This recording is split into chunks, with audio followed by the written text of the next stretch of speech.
So let's talk a little bit about the court case for a second, because we've said that it's likely to be appealed and appeals will go on for some time. But what does that mean for Brexit? Is Brexit dead? It's not totally dead, but it's put, I think anyway, a huge spanner in the works. Yeah. As if it wasn't problematic enough.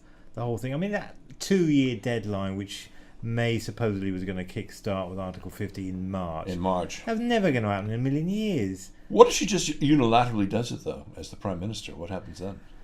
Well, she can't now, though. She would.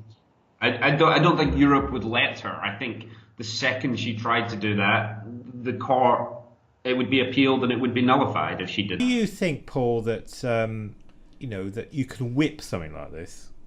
I mean, we know that there's a staying in the EU majority of MPs, but if it's a government policy, I think she'll try to whip it. The question is whether she would need to go to a general election. Does this give her a push to go to a general election to put it in the Conservative manifesto to be able to whip it? Because remember, it wasn't in their manifesto. And so it's much harder for her to whip it when it wasn't in her manifesto.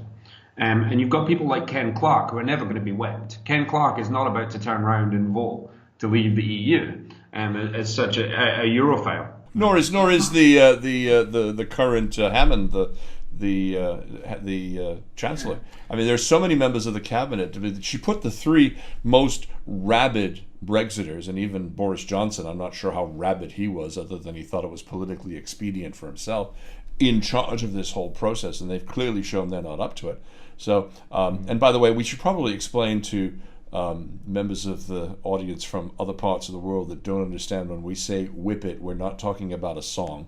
We're talking about a mandatory vote where the party literally whips votes into place and says you will. There's I mean, it's a big that would be a big thing, wouldn't it? I mean, whether it would be a huge constitutional issue about whether a big decision like this can be whipped, forcing it through effectively and saying to the Tory MP, because they've obviously got a majority in Westminster, you have to vote. This is a government policy. You have to back us up.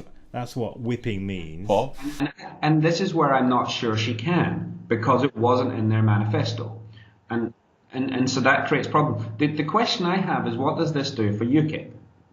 So we've seen UKIP. Well, although, does it potentially give UKIP a lifeline? Because we've seen UKIP in this sort of death spiral, for lack of a better term, through poor decision. Has described them as being in a death spiral. Yeah.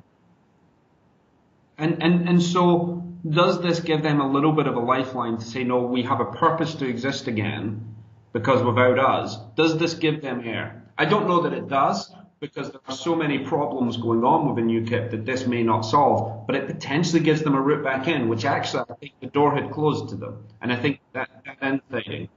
I don't know, it's too early to tell, but